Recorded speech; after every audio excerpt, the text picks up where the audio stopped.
है दोस्तों, स्वागत है आप सभी का हमारे चैनल लर्न विथ लर्नर्स पर। दोस्तों, आज की यह क्लास होने वाली है बहुत ही ज्यादा खास, क्योंकि आज हम शुरू करने जा रहे हैं एक नई और अद्भुत सीरीज सीटेट पास। जी हाँ दोस्तों, आज से आपको हमारे इस चैनल पर सीटेट से रिलेटेड सारे टॉपिक्स कंसेप्ट वाइज और एक बहुत ही ज्यादा आसान भाषा में और एक यूनिक मेथड से देखने को मिल जाएंगे। जी हाँ दोस्तों, हमारा दावा है कि आपको सीटेट से रिलेटेड कोई भी क्लास इससे ज्यादा सरल और आसान भाषा और आसान तरीके से नहीं समझा सकता है। खैर, ये हवाबाजी नहीं है, यकीन जाने जब आपको क्लासेस मिलेंगे तो आपको पता चलेगा कि सच में हमारा तरीका एक बहुत ही ज्यादा यूनिक और हमारी कंसेप्ट बहुत ही ज्यादा इजी है, जिसे देखकर आप एक ही बार में कंसेप्ट को आसानी से समझ सकते हैं। रट नहीं सकते हैं बल्कि समझ सकते हैं। और सीटेट पूरी तरह से समझ पर आधारित परीक्षा होती है, ना कि रटने पर आधारित। तो है दोस्तों, क्लास स्टार्ट करने से पहले हमें सिलेबस बहुत ही अच्छे से आना चाहिए। हमें यह मालूम होना चाहिए कि क्या पढ़ना है। यह जानने से पहले कि कैसे पढ़ना है, हमें पता होना चाहिए कि क्या क्या पढ़ना है। तो दोस्तों, सीटेट 150 क्वेश्चंस का एक एग्जामिनेशन होता है। 150 क्वेश्चंस होते हैं, सारे क्वेश्चन पर 1 मार्क्स आता है, यानी 150 मार्क्स का यह एग्जामिनेशन होता है। और ये 150 मार्क्स 5 सब्जेक्ट्स में बटे होते हैं।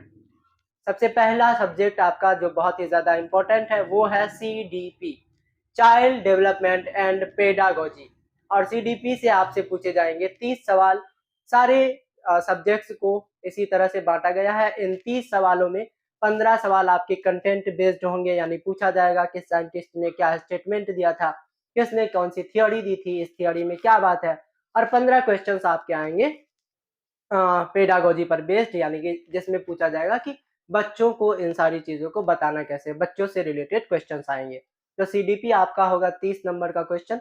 इसके बाद EVS भी 30 नंबर का होगा, जिसमें 15 नंबर्स आपके कंटेंट पर बेस्ड होंगे, यानी कि आपने 3, 4 और 5 में जो EVS का बुक देखा होगा, उन बुक्स से क्वेश्चंस आते हैं कि किसी जानवर के बारे में पूछा जाता है, किसी पक्षी के बारे में पूछा जाता है, हमारे देश के अलग अलग स्टेट्स के बारे में पूछा जाता है, वहाँ के डिशेस के बारे में पूछा जाता है, हमारे क्लोथिंग ट्रेडिशंस, फूड्स, इन सारी चीजों के बारे में पूछा जाता है जो कंटेंट पर बेस्ड होते हैं। जब आप कंटेंट पढ़ लोगे तो आप इन 15 क्वेश्चंस के आंसर तो बहुत ही ज्यादा इजीली दे पाओगे।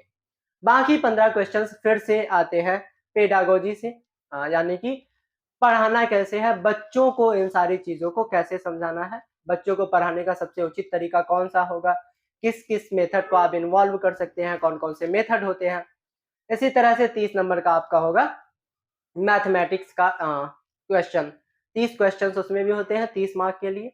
वो भी 15 नंबर आपके कंटेंट पर बेस्ड होंगे, यानी कि आपको मैथ सॉल्व करने के लिए दिया जाएगा, मैथ्स के थियोरी से रिलेटेड कोई भी क्वेश्चन आंसर पूछा जाएगा, बस 1 मार्क के लिए 1 क्वेश्चन।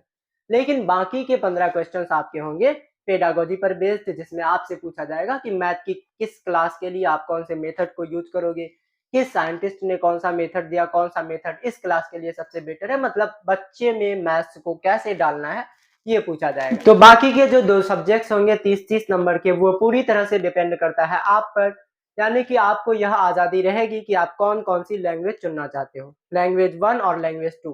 क्योंकि भारत एक बहुभाषाई देश है, यहाँ बहुत सारी भाषाएं बोली जाती है, तो हर किसी को यह फ्रीडम रहता है कि वह अपने स्टेट के अकॉर्डिंग अपनी लैंग्वेज को सिलेक्ट कर सके। लैंग्वेज 1 आप जोन से भी रखना चाहो रख लो। मान लो कि आपने लैंग्वेज 1 हिंदी रख ली, क्योंकि भारत ज्यादातर हिस्सों में हिंदी चलता है। इसके अलावा लैंग्वेज 2 आप कोई सी भी रख लो, उर्दू रख लो, बंगला रख लो, कन्नड़ रख लो, मलयालम रख लो, तमिल रख लो, तेलुगु रख लो, कोई सी भी आप रख सकते हो। तो ये 30-30 नंबर आपके अकॉर्डिंग आएंगे। इसमें भी सेम पैटर्न रहेगा, 15 नंबर आपके कंटेंट बेस्ड होंगे, यानी कि लैंग्वेज के बारे में पूछा जाएगा, उस लैंग्वेज से रिलेटेड उसका व्याकरण पूछा जाएगा। और 15 नंबर आपके कंटेंट बेस्ड होंगे, पेडागोजी बेस्ड होंगे, जिसमें पूछा जाएगा कि बच्चों को पढ़ाने का बेस्ट तरीका कौन सा है। कंटेंट बेस्ड जो 15 नंबर आते हैं वो बहुत ही ज्यादा इजी होता है, क्योंकि पैसेजेस दिए जाते हैं, शायद 12 या 13 नंबर तो पैसेजेस से आते हैं, बाकी के 2 या 3 ग्रामर पूछे जाते हैं। तो देखा जाए तो सीटेट का सिलेबस कोई भारी सिलेबस नहीं है, कोई बहुत ही बड़ा पहाड़ नहीं है। अगर कोई भी बच्चा चाहे तो 2 या 3 महीने की तैयारी पर डे 2-3 घंटे पढ़ाई करके बहुत ही ईज़िली सीटेट को क्रैक कर सकता है।